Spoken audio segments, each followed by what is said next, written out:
Buenos días, don Jairo. Buenos días, Karen. Buenos días a todos. Bueno, presidente, quiero comenzar con lo que es la noticia del momento, no solo en Colombia, sino en el mundo entero. Esa tragedia en Nepal, presidente. Ya se está hablando de casi 4.000 muertos, la cantidad de heridos, lo que sucedió allá, presidente. Terrible, ¿no? Terrible, terrible. Hemos estado pendientes desde el momento en que nos enteramos de esa tragedia. La Cancillería ha estado en contacto con prácticamente todos los colombianos que sabemos que están allá. Creo que son 28 o 29.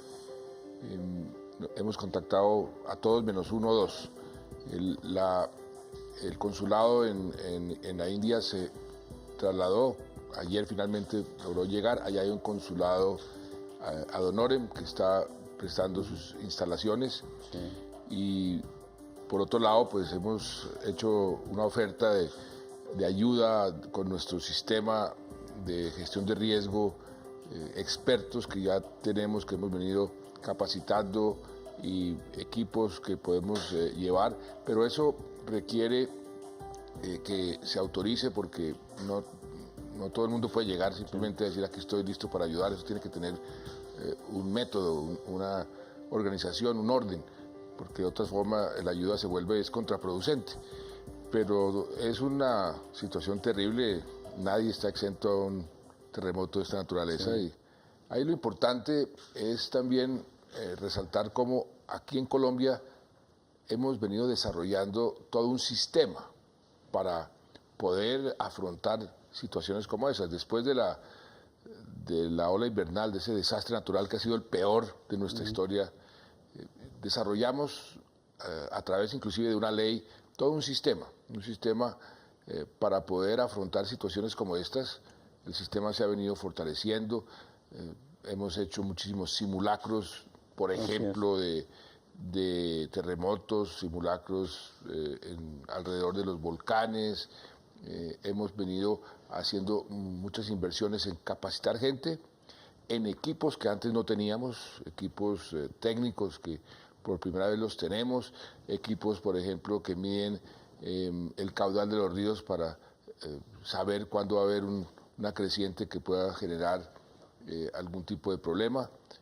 Esta misma semana pasada, la que pasó el viernes, estuvimos en Cali poniendo en marcha una inversión muy, muy cuantiosa con el único objetivo de prevenir un desastre, sí, que es un jarillón que hay en el río Cauca, que si se llega a reventar ese jarillón en una creciente del río Cauca, eso queda en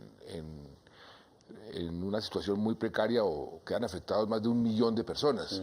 Entonces, lo que hicimos fue una inversión con la alcaldía, pero básicamente el gobierno nacional, de 1 billón de pesos para forzar el jarillón, para reforzarlo, para que esté preparado.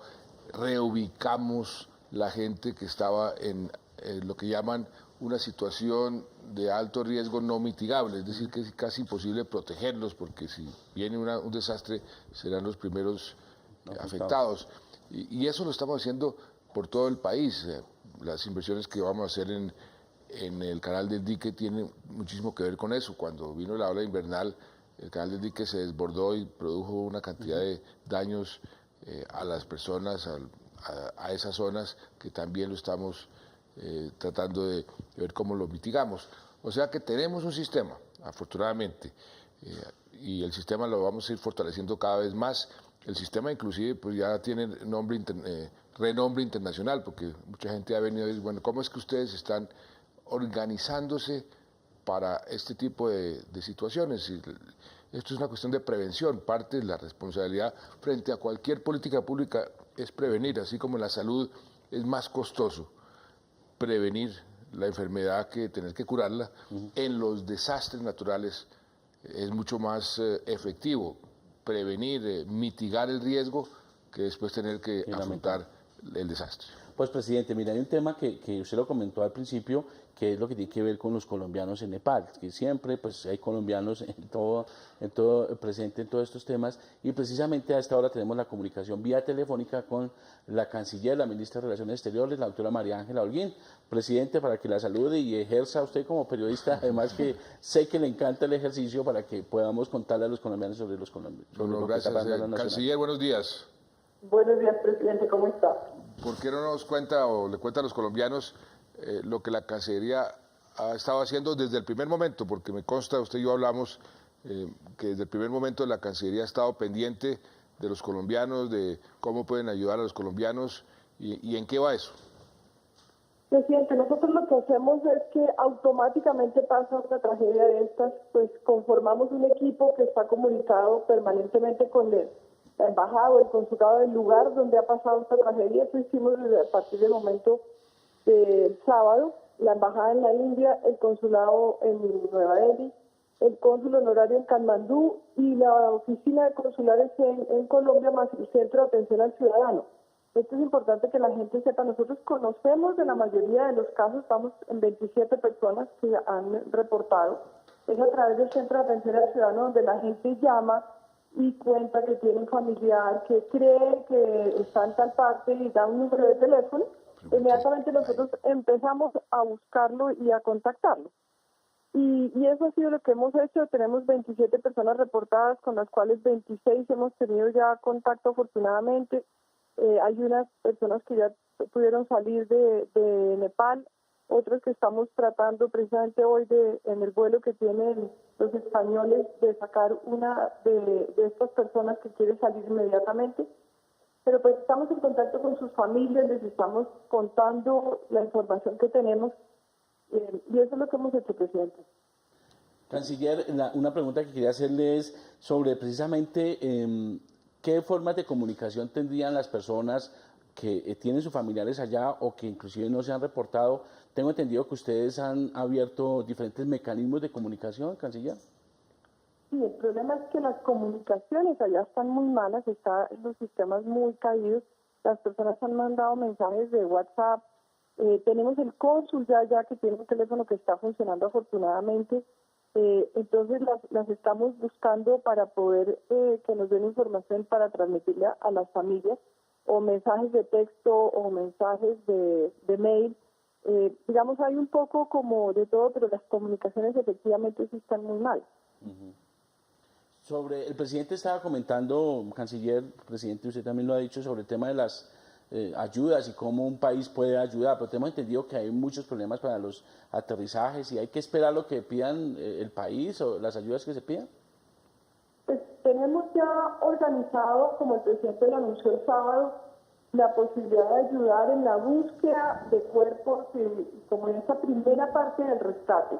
Estamos también comunicándonos con ellos a ver, pues con el gobierno de Nepal, a ver qué necesitan. El aeropuerto está intermitente, digamos, lo tienen abierto, pero cuando hay alguna réplica dura, como la gente está en el aeropuerto, pues tratando de salir, lo han cerrado, pero está funcionando. Estamos esperando a ver si ese es el tipo de ayuda que en este momento necesitan, que es el que estamos acabando de organizar. Sí, los sistemas funcionan regionalmente primero. Okay. O sea, lo que usualmente sucede es que los países que tienen capacidad de ayudar, que están más cerca, que son de la región, son los que tienen prioridad. Si eventualmente se requiere más ayuda, entonces se acepta la ayuda que se ofrezca, como en el caso colombiano. Nosotros ya tenemos más de, creo que son 45 personas capacitadas para la búsqueda de personas en estas situaciones, ya están listas para trasladarlos. Tenemos otro tipo de ayudas, pero eso requiere que el país o las organizaciones que están administrando el manejo de este tipo de situaciones nos lo pida y podemos canalizarlo por esas instituciones o por ese sistema para que realmente se pueda hacer efectivo. Muy bien, canciller, una última pregunta. Esto de regreso de estos colombianos o la salida de los colombianos que por fortuna están bien, ¿se daría cómo? ¿Eso tiene también su parte compleja, su proceso? Pues estamos organizando y contactando los diferentes países que están poniendo aviones porque tienen muchos nacionales. El caso de España particularmente es porque el canciller español estaba en visita en Nueva Delhi, entonces mandó su avión a Katmandú a sacar unas personas, más o menos hay 60, es un avión de una capacidad de 60 personas. Ahí estamos, le hemos pedido a los españoles para que venga una persona que ya está lista y que quiere salir, pero pues eso lo estamos viendo igualmente con la embajada americana, de cómo van a ir mandando aviones, pues los que tienen una cantidad de connacionales grande que así lo requiere. Bueno, canciller, muchas gracias y estemos muy pendientes de toda esta situación porque usted sabe mejor que nadie la angustia de las familias y de las personas que se encuentran tan lejos y en una situación tan complicada. Así es, presidente, así estamos. Muchas gracias. Muchas gracias, canciller, por esta comunicación telefónica con Agenda Colombia y este diálogo con el señor presidente, el doctor Juan Manuel Santos. Precisamente, presidente, usted en su primera respuesta hablaba sobre Colombia, qué tanto puede estar preparado, que comienza ya toda la discusión y la gente decir, sí estamos listos, sí estamos preparados. Es muy difícil prever una tragedia de estas, presidente, No, pero... Y cuando es un terremoto de esta magnitud, de esta fuerza, pues no hay nada que hacer. Lo importante es tener un sistema como el que hemos venido desarrollando para mitigar los daños. Uno no puede evitar el terremoto, pero sí puede mitigar, minimizar los daños que producen estos terremotos. Por supuesto, llevamos muchos años, décadas, siglos, descuidando la política de mitigación. Si aquí hoy en día en Bogotá o en muchas ciudades hacen un inventario sobre cuántos edificios o cuántas casas están protegidas contra un terremoto, pues usted va a ver que el porcentaje es muy alto. Poco a poco hay que ir introduciendo normas que obliguen a los edificios, a las casas, a que refuercen sus sistemas para que si hay un terremoto, pues no colapsen las casas, no colapsen los edificios. Hay que entrenar a la gente para que responda de una forma ordenada. Por eso los simulacros son tan importantes. Cuando se hagan simulacros en las ciudades, en los edificios, es muy importante que las personas colaboren, porque mucha gente dice, no, eso no va a pasar, ¿yo para qué hago? ¿Para qué pierdo el tiempo? No, puede pasar, nadie está exento. A mí la última vez, creo que estábamos juntos. El temblor, sí, señor. Cuando tembló aquí, sí, señor. tembló y tembló muy duro. Y usted vio la reacción de la gente. La reacción de la gente pues entra en pánico. El pánico es el peor acompañante de una situación de esta naturaleza, que mantener la calma, ordenar cualquier evacuación, ordenar la reacción de la gente, y por eso el entrenamiento, los simulacros son tan importantes. Y vuelvo y repito, el sistema hoy en día es un sistema que está funcionando, lo hemos puesto a prueba. Yo personalmente he ido a hacer simulacros, por ejemplo, en el Tolima, Sí. por el volcán. Entonces, ¿cuánta gente está, cómo está la gente conectada? ¿Qué tanto se puede comunicar? ¿Qué tan rápido? ¿Qué tanto se puede evacuar la gente? ¿Y qué tan rápido? Todo eso hay que irlo ensayando para que el día que llegue algún desastre, y ojalá nunca llegue, estemos preparados. Ahí sí, prevenir es mucho mejor que lamentar. ¿Recuerda usted que ese día del temblor, presidente, bueno, usted es el más calmado de todos y nos calmó a todos, pero además usted, uno de los graves problemas fue que se colapsaron las comunicaciones, inclusive en ese temblor, uno no podía llamar a la familia. Por ejemplo, esa fue una lección aprendida. Sí. Después yo le dije al doctor Carlos Iván Márquez, que ha hecho un trabajo excelente en ir organizando este sistema. Él viene de la Cruz Roja, conoce como pocos cómo operan estos sistemas. Le dije, Carlos Iván, aquí sí falló totalmente el sistema de comunicaciones. Tenemos que ver cómo podemos superar ese problema, porque fueron tantas las llamadas de la gente diciendo qué pasó. Me acuerdo que el ministro de Defensa estaba en Corea, y a los 2 minutos estaba llamando diciendo qué había pasado. Pues así sucede con el mundo entero, qué había pasado, y entonces colapsaron las comunicaciones, y al colapsar las comunicaciones pues el sistema no puede funcionar en forma tan efectiva. Claro. Entonces hay que tener unos sistemas paralelos de comunicación. Ese es un típico ejemplo de una lección aprendida que vamos introduciendo en el sistema para que el sistema sea cada vez mejor. Bueno, señor presidente, cambiando un poquito de tema, este pasado fin de semana se llevó a cabo una nueva jornada del presidente en las regiones, en la ciudad de Cali, en el departamento de Valle del Cauca, con una gran acogida por parte de los habitantes de esta región del país, y el gobierno nacional entregó un balance de las inversiones, pero también el gobierno entregó o dio a conocer los avances del programa de empleo, los 40.000 nuevos empleos. ¿Cómo le fue en esta gira por el Valle del Cauca? Bien, muy bien. Esta vez nos tomamos, ahí sí fue una toma de la ciudad. Sí. En lugar de ir a la región y reunir a los diferentes gobernadores de las regiones, que ya lo hicimos, ahora estamos yendo a las ciudades. Los ministros y los altos funcionarios se desplazan a las diferentes comunas, localidades de las ciudades, hablan con la gente, ven los programas del gobierno nacional en esas ciudades, luego nos reunimos y hacemos un inventario, qué se hizo, qué se inauguró, qué se destrabó, porque es que muchas veces lo bueno de estas jornadas es que hay problemas pequeños que tienen paralizada una obra o alguna política, algún programa, entonces se toman las decisiones ahí en el sitio para que se pueda destrabar y también para ir vigilando cómo cómo avanzando las ejecuciones y las inversiones del gobierno nacional en las ciudades. En esta oportunidad pues fue un ejercicio muy bueno, muy productivo además, porque realmente, como lo decía el alcalde, nunca en la historia de Cali, como en la historia de la mayoría de las ciudades, se había hecho tanta inversión social, inversión en colegios, inversión en los programas de transporte, en los programas de seguridad, y fue un inventario y un balance muy positivo y sobre todo muy útil para nosotros también, para ver dónde estamos haciendo las cosas bien y dónde estamos haciendo las cosas mal. Dentro de eso estaba el programa de los 40.000 nuevos empleos. Es un programa muy importante por lo siguiente. Los jóvenes, los que quieren buscar empleo, cuando van a buscar empleo, les preguntan, ¿y usted qué ha hecho? ¿Cuál es su experiencia?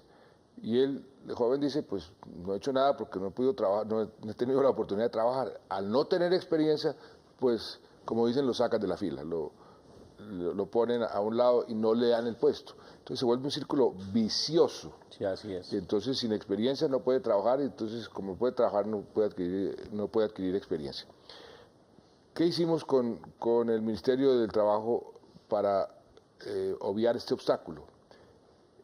Lo que hicimos fue, vamos a hacer unos arreglos, unos acuerdos con las empresas. El gobierno les paga a las empresas el sueldo de los jóvenes que no tienen experiencia durante 6 meses, les paga para que los contraten, los entrenan, les dan la experiencia y las empresas se comprometen a quedarse por lo menos con el 60% de esos jóvenes ya por cuenta de las empresas y en contratos ya de largo plazo. Ese programa está teniendo un gran éxito. Lo que hicimos en Cali fue ya concretar los primeros jóvenes que van a entrar a las empresas. Ahí estaban los empresarios, mucha acogida a los empresarios también les conviene porque es una fuente de mano de obra, de capital humano muy importante. Ellos tienen la posibilidad de escoger después de 100, 60, que son los mejores, que se quedan con ellos, y los otros 40 adquieren la experiencia, entonces pueden ir a otra parte y decir, yo estuve en Nutresa, ahí Nutresa, por ejemplo, estaba presente, ofreció 1.000 puestos de trabajo, 1.000. Entonces yo estuve en Nutresa trabajando 6 meses para tener la certificación. Entonces ahí ese círculo vicioso se convierte en un círculo virtuoso. Y los jóvenes son los que requieren más apoyo porque el desempleo es más alto en los jóvenes que en el resto de los ciudadanos. Eso sucede aquí y en todas partes del mundo. Por eso hemos puesto también en marcha otros programas, el programa del primer empleo, que también le da a las empresas una serie de prerrogativas para contratar a las personas que por primera vez trabajan. Eso va a tener un gran éxito. Y este programa pues es un complemento que esperamos que funcione bien para ir bajando aún más el desempleo en ese nivel de la juventud, de los jóvenes. Pues precisamente en Jumbo Valle, presidente, estuvieron los empresarios, como usted lo mencionaba, y los empresarios expresaban la importancia que tiene para ellos involucrarse en el programa. Y ahora viene precisamente la fase donde los jóvenes van a comenzar a cruzar Nutresa, 1000 empleos, y ya comienzan los jóvenes a inscribirse para encontrar precisamente esas ofertas de trabajo. De nuevo, ese llamado, pues obviamente son 40.000 cupos a los empresarios, presidente, porque definitivamente sí es una muy buena opción también para el empresario. Los empresarios han respondido muy bien, la verdad que han estado muy interesados, porque eso le conviene, ahí gana todo el mundo, ganan los jóvenes, ganan los empresarios, gana el país y gana el empleo, que es lo más importante. Y nosotros hemos hecho unas políticas muy efectivas para tratar de bajar el desempleo, y qué orgullo y qué bueno poder decir que, y eso lo resaltan todas las entidades internacionales, hasta el momento llevamos desde el 10 de agosto, desde el 7 de agosto del 2010, un récord que no tiene ningún otro país. Todos los meses, llevamos 55, 56 meses seguidos bajando la tasa de desempleo frente al mismo mes del año anterior.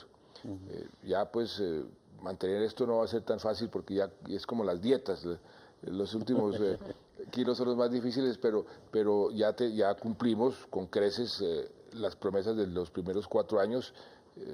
Generamos más de 2,5 millones de empleos, y por primera vez, muy importante, empleos formales, porque antes se generaban muchos empleos, pero empleos informales, y cumplimos la meta de bajar a un dígito el desempleo, y el propósito es seguir con esa política para tener un desempleo del año de 2018 ya estable alrededor del 7,5-8%. Y eso es un círculo virtuoso, ¿no? Porque en la medida en que los hogares consiguen, la gente consigue empleo, pues también comienzan a generar ingreso, a reducir sus índices de pobreza, a estimular la economía. Es decir, esto es todo está un círculo íntimamente ligado, y es parte del programa de nuestra política de equidad.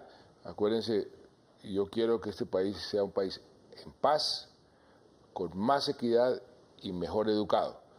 Más equidad, pues hay muchas políticas de lucha contra la pobreza, y una muy importante, casi que la más importante, es darle empleo a la gente que no tiene empleo.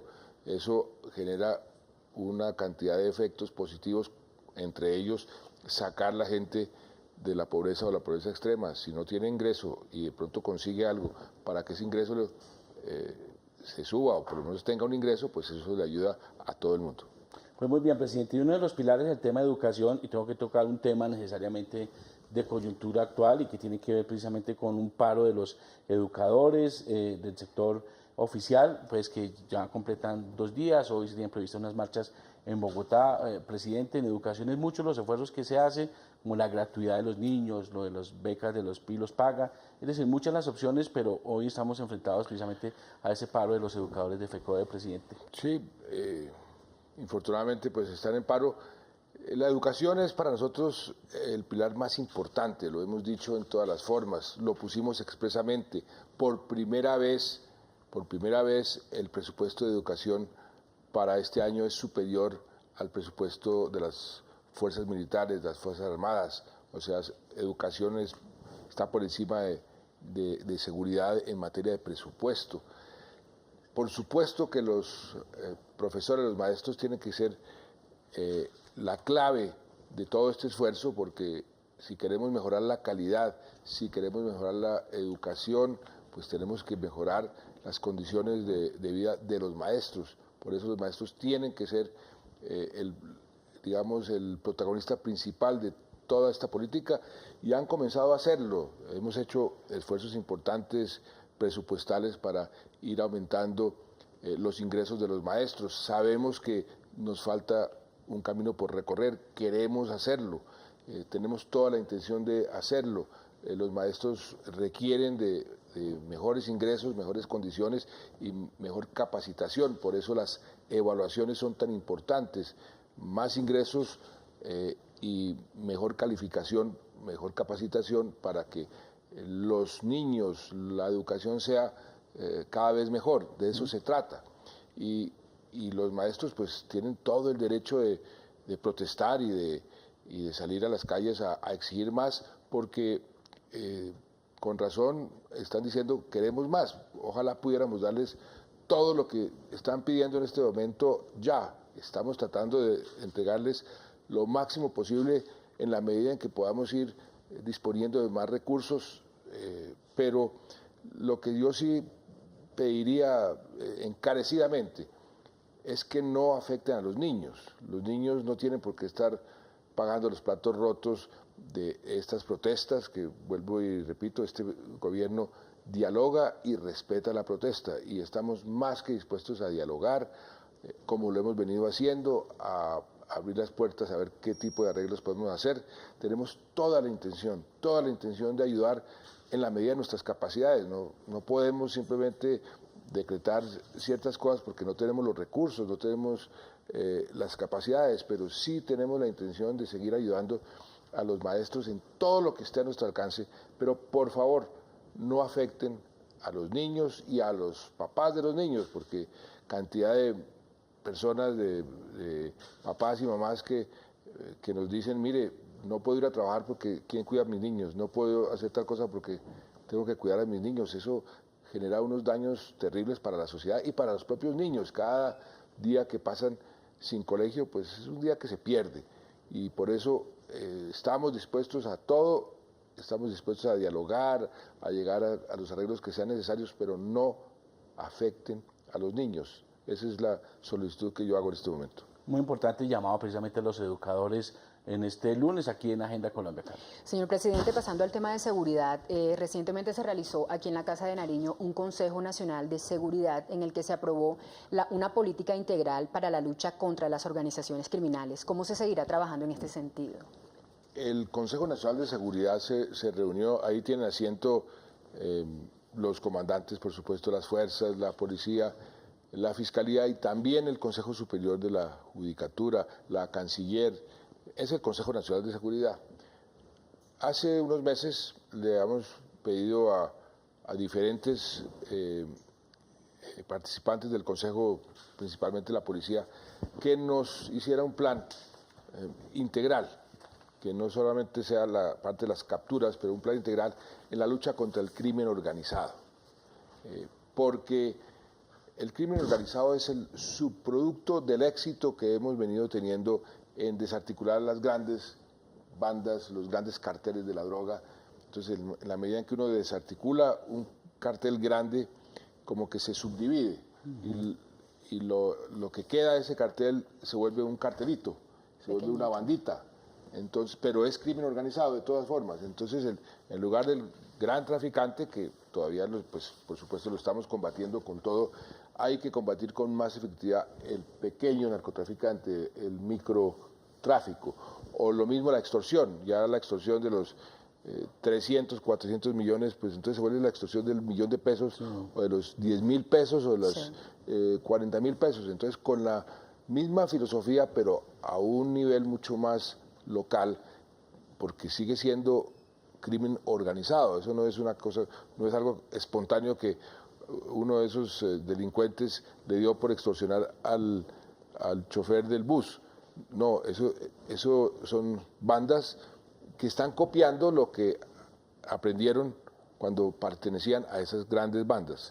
Entonces, el plan que nos presentaron es un plan que tiene que ver con prevención, mucho con prevención, por eso tiene un componente social, un componente de tratar de disputarle a esas bandas la capacidad de reclutar muchachos jóvenes, están reclutando muchos menores.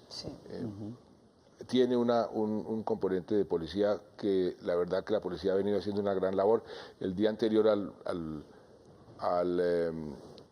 la reunión de este Consejo de Seguridad se capturó un número importantísimo de esta banda que todavía tiene un poder nacional, una influencia nacional, que es el clan Úsuga, que estamos combatiéndola con todo en todas partes, y ahí pues la policía ha hecho una labor muy importante. Cuando uno hace un recorrido de cuánta gente ya se han capturado, la verdad que ha hecho una labor extraordinaria, pero también requiere el trabajo de la Fiscalía, que gracias a un trabajo mucho más mancomunado, mucho más coordinado con la Fiscalía, es que se están realizando estos resultados, es que se están obteniendo estas buenas cifras, pero también la parte de los jueces, la parte judicial, tener fiscales y jueces especializados en crimen organizado. Entonces ahí estaba el presidente del Consejo Superior de la Judicatura, se comprometió a ver cómo podíamos hacer para crear unas especie de jurisdicciones especiales, con jueces especiales, para combatir el crimen organizado y ser mucho más efectivos en esto, que va a tener una repercusión muy positiva en la seguridad ciudadana, sí, porque es este crimen organizado el que a la larga tiene mucho que ver con la microextorsión, el microtráfico y lo que afecta a la seguridad ciudadana en muchas ciudades.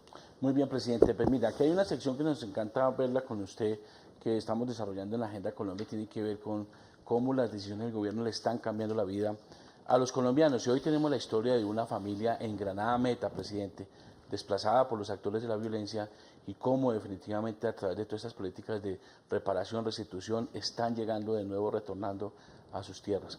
Claro que sí, gracias a la mejora en temas de seguridad y también a la ley 1448, que es la ley de las víctimas y de restitución de tierras, esta familia recibió de manos suyas, señor presidente, el título que las acredita como dueñas de este predio.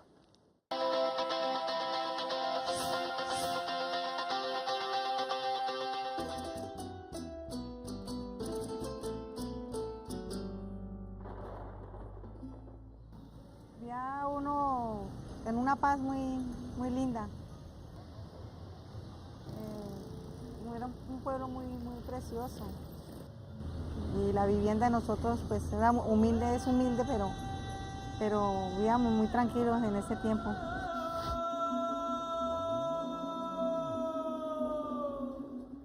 Estas palabras de Melba Villada León describen la vida que tenía junto a su mamá, Alicia, y sus 5 hermanos antes de que el enfrentamiento entre la guerrilla y los paramilitares los obligaran a salir despavoridos del municipio de Granada en el Meta. Y tuvieran que dejar abandonada la casa en la que pasaron su niñez y su adolescencia, pero además la que les daba el sustento. Mi mamita arrendaba las pisitas. Entonces le arrendaba a uno, decía que era de uno, y si le arrendaba al otro, que era del otro. Y al último ya comenzaron a amenazar a mi mamá que si no le desocupábamos, que atropellaban contra nosotros.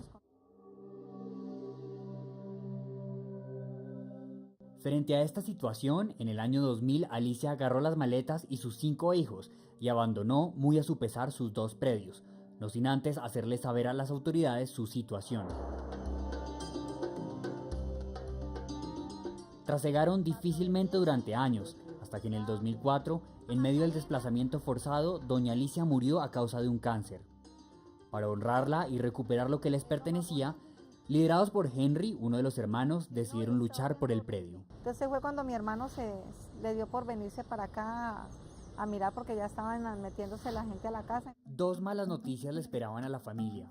La primera, por las deudas que se acumularon a causa de la huida, los predios serían embargados para luego ser rematados. Pero lo peor aún estaba por venir.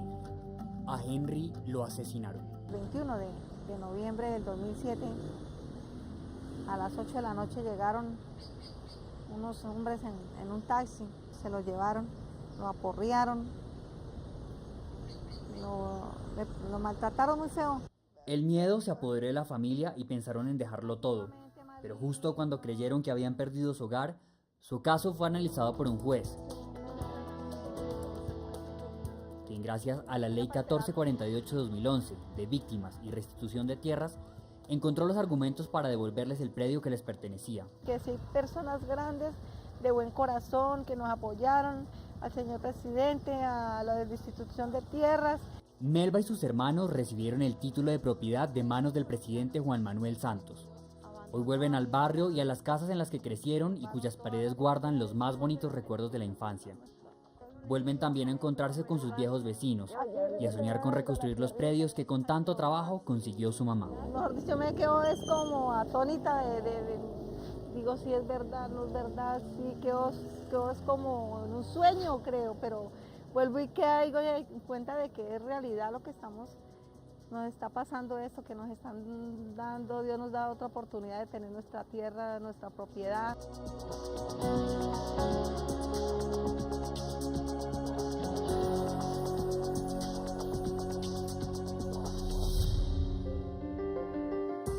Pues ahí está, señor presidente, la historia de Melba, ¿no? Qué bonita historia, pero ¿cuánta gente falta por restituirle la tierra? Ese es el gran desafío, se lo he dicho a los ministros. Necesitamos empujar mucho más ese programa, que es un programa de una gran importancia social, porque no solamente es devolverle la tierra, es devolverle la esperanza a toda una familia, sí. y devolverle la productividad a la economía y al campo. Tiene una cantidad de beneficios, por eso tenemos que insistir mucho más. Estas familias que ya han sido restituidas, pues qué maravilla, pero falta mucho por restituir. Muy bien, presidente, y ya pasando ya para cerrar, el tema de deportes, que no puede faltar aquí, los resultados de nuestros jugadores. Bueno, Colombia de nueva campeona mundial de fútbol. Esa goleada a Paraguay, 4-0. Sí. Campeones mundiales de microfútbol, eso me parece maravilloso. Yo estuve aquí cuando se celebró en la final y una maravilla, y eso es parte de ese deporte que estamos promoviendo en todas sus facetas y lo estamos viendo en todas partes. James fue estrella ayer nuevamente. Vamos a ver cómo le sigue yendo al Real Madrid en Champions League.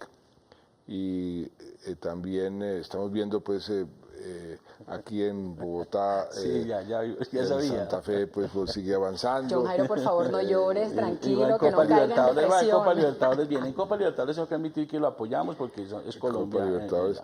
Entonces no, pues, pero el deporte afortunadamente sigue avanzando y avanzando bien, y tenemos que seguir apoyando a nuestros deportistas.